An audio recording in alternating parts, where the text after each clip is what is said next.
Good morning વિદ્યાર્થી મિત્રો. ધોરણ 7 વિષય સામાજિક વિજ્ઞાન, પાઠ 6 ભક્તિયુગ ધાર્મિક સમુદાયો અને વિચારકો. વિદ્યાર્થી મિત્રો, આપણે ભક્તિયુગનો જે ધાર્મિક સમુદાય અને વિચારકોએ જે ધર્મની બાબતોનો ઉદ્ભવ, એનો વિકાસ તથા જે મધ્યયુગીન મુખ્ય સંતો હતા અને એમની વિચારધારાઓ હતી તથા અલવાર અને નૈનાર સંતો વિશે અને ગુરુ નાનક, તુલસીદાસ અને નરસિંહ મહેતા જેવા આદિ કવિઓ વિશે અભ્યાસ કર્યો. ત્યારબાદ આપણે મીરાબાઈ વિષયક અભ્યાસ કરીશું. રાજપૂત યુગના રાજકુમારી મીરાબાઈ જે મેળતા રાજવીના પુત્રી હતા અને તેના લગ્ન મેવાડના રાજ પરિવારમાં થયા હતા. તે નાનપણથી જ કૃષ્ણ ભક્ત હતા. કૃષ્ણની ભક્તિમાં તેઓ વધુ ભાવ ધરાવતા હતા. શ્રી કૃષ્ણને તે ગિરધર ગોપાલના રૂપમાં પૂજતા હતા. મીરાબાઈ એક ભક્ત કવિયત્રી હતા, જેમણે ગુજરાતી અને હિન્દી એમ બંને ભાષામાં પદોની રચના કરી હતી. તેમણે રચેલા પદ પણ નરસિંહ મહેતા અને કબીરના પદની જેમ જ લોકપ્રિય છે. આવા જ એક સંત સુરદાસ પણ થઈ ગયા. તેઓ સુરદાસ એ વલ્લભાચાર્યના શિષ્ય હતા. એમના ગુરુ કોણ ગણાય તો સુરદાસ. વ્રજમાં રહીને તેમણે પણ શ્રી કૃષ્ણના પદોની રચના કરી. હવે તેમને જે એક દુહા આપ્યો છે કે અખિલ બ્રહ્માંડમાં એક તું શ્રીહરિ, કે આખા વિશ્વમાં તું એક જ શ્રીહરિ છે. જુજવે રૂપ અનંત ભાષે, કે તારા રૂપ અલગ અલગ જોવા મળે છે, તારા નામ અલગ અલગ છે પણ તું એક જ છે. દેહમાં દેવ તું, કે શરીરમાં તું દેવ છે, તેજમાં તત્વ છે અને શૂન્યમાં શબ્દ થઈ તું વેદ વ્યાસે, કે શૂન્યમાં શબ્દ થઈને તું વેદની આખી રચના કરે છે, વેદમાં સમાયેલો છે. મહારાષ્ટ્રમાં ભક્તિ આંદોલન ઉત્તર ભારતની બરાબર સાથે ચાલતું હતું. મહારાષ્ટ્ર રાજ્યમાં અને ઉત્તર ભારતમાં બંનેમાં ભક્તિ આંદોલન સાથે હતું. પઠરમપુરનું જે વિનોબા ભાવે મંદિર હતું, ત્યાં મુખ્ય મહારાષ્ટ્રનો જે ભક્તિ આંદોલન હતું એનું કેન્દ્ર હતું. જ્ઞાનેશ્વર મહારાષ્ટ્રમાં જે ભક્તિ આંદોલનના શ્રી ગણેશ કર્યા, એટલે કે ભક્તિ આંદોલનની શરૂઆત મહારાષ્ટ્રમાં કોને કરી? જ્ઞાનેશ્વરે. ફક્ત 15 વર્ષની વયે તેમણે ભગવદ્ ગીતા ઉપર ટીકા કરી અને ટીકા દ્વારા તેમની જ્ઞાનેશ્વર ઉપર જ્ઞાનેશ્વરી લખી હતી. અને નામદેવ છે તે જે આપણે આ દુહો છે તે જોઈ લઈએ કે મુજ અબડાને મોરી મીરાત બાઈ, સાંભળો ઘરેણું મોર સાચું રે, કે આ હું અબડા નારીને મારે છે સાચું ઘરેણું કોણ છે તો એ સાંભળો. કે આપણે જોઈએ મીરાબાઈ પણ છે એ શ્રી કૃષ્ણની ભક્તિમાં તલ્લીન હતા, કૃષ્ણ ભક્તિ કરતા હતા. એથી તે સાંભળાને જ પોતાનું ઘરેણું માને છે. મીરાબાઈ કે પ્રભુ ગિરધર નાગર હરીને ચરણે જવાવું રેમું છે. શું કે છે કે મીરાબાઈ એમ કે છે કે પ્રભુ ગિરધર નાગર, કે મારે જે છે એ બધું પ્રભુ ગિરધર નાગર, એટલે કે હરિ, પ્રભુ, ગિરધર નાગર, આ બધા રૂપ અને બધા નામ છે એ કૃષ્ણના જ છે અને મારે હરિના ચરણોમાં જ જઈને વસવું છે.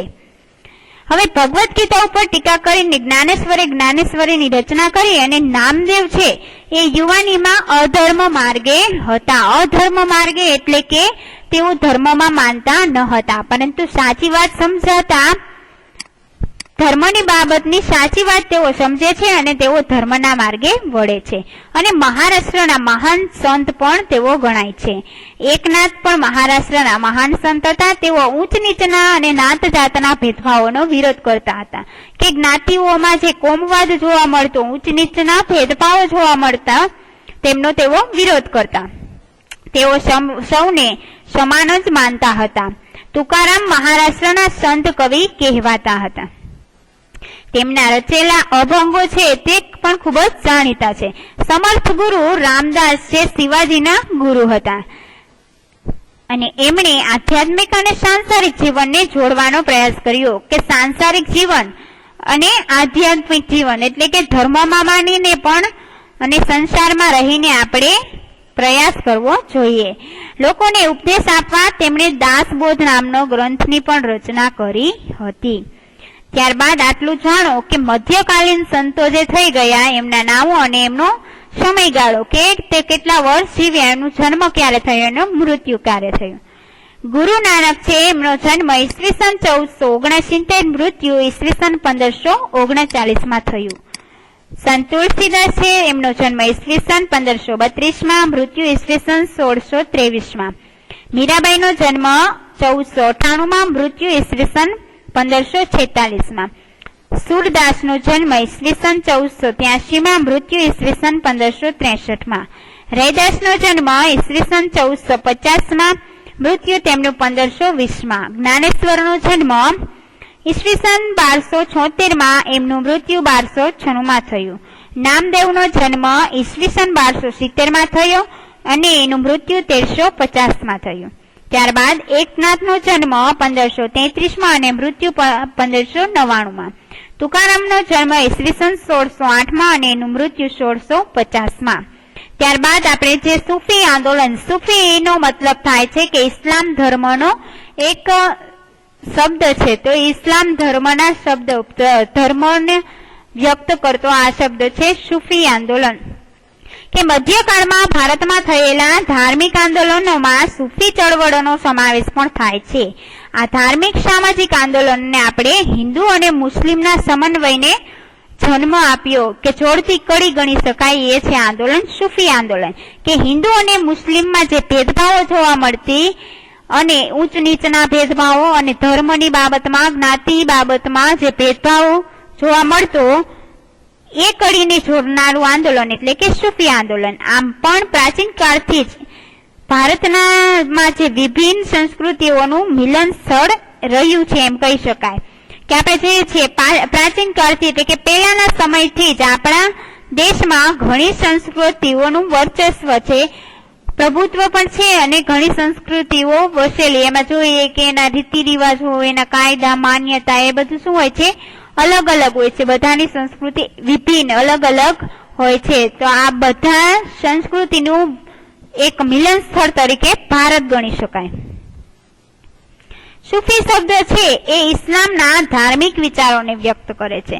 કે સૂફી એટલે કે ઇસ્લામ ધર્મ પરથી ઉતરી આવેલ શબ્દ એના ધર્મના વિચારો વ્યક્ત કરે છે. તેવો મુખ્ય મત શું છે કે ઈશ્વર અને મનુષ્ય વચ્ચે શું હોવું જોઈએ, પ્રેમનો સંબંધ સ્થાપિત કરવાનો છે. કે સૂફીનો મતલબ શું થાય કે ઈશ્વર અને મનુષ્ય વચ્ચે પ્રેમ સંબંધ સ્થાપવાનો. ભારતમાં સૂફી મત ફેલાવનાર મુખ્ય કેટલી પરંપરાઓ? 4: ચિશ્તી, સુહરાવર્દી, કાદરી અને નક્શબંધી. તેમાં સૂફી આંદોલનમાં ચિશ્તી અને સુહરાવર્દી પરંપરા એ ખૂબ જ લોકપ્રિય ગણાય છે. જે બગદાદના શિયાબુદ્દીન સુહરાવર્દી છે એ રાજા હતા. એ સુહરાવર્દી પરંપરાની સ્થાપના એને કરી હતી. આપણે જોઈએ આપણી અટક હોય એ પરથી આપણો પેઢી ગણાય છે. એ મુજબ જ આપણે જોઈએ કે મુઘલ સામ્રાજ્ય કઈ રીતે ગણાતું, એની પેઢી દર પેઢી ચાલુ આવતું પંથ એક પેઢી દર પેઢી મુઘલ સામ્રાજ્ય આથી ગણાય છે. તો આમ સુહરાવર્દી જે પરંપરા છે એ કઈ રીતે પરંપરાથી ન ચાલી આવતી પેઢી છે. તો એ નામનો શિયાબુદ્દીન સુહરાવર્દી રાજા હતો. એ પરથી સુહરાવર્દી પરંપરાની સ્થાપના કરી. અજમેરના મોઇનુદ્દીન ચિશ્તીએ ચિશ્તી પરંપરાની સ્થાપના કરી અને જે આજે પણ કોમી એકતાઓનું ઉત્તમ ઉદાહરણ છે.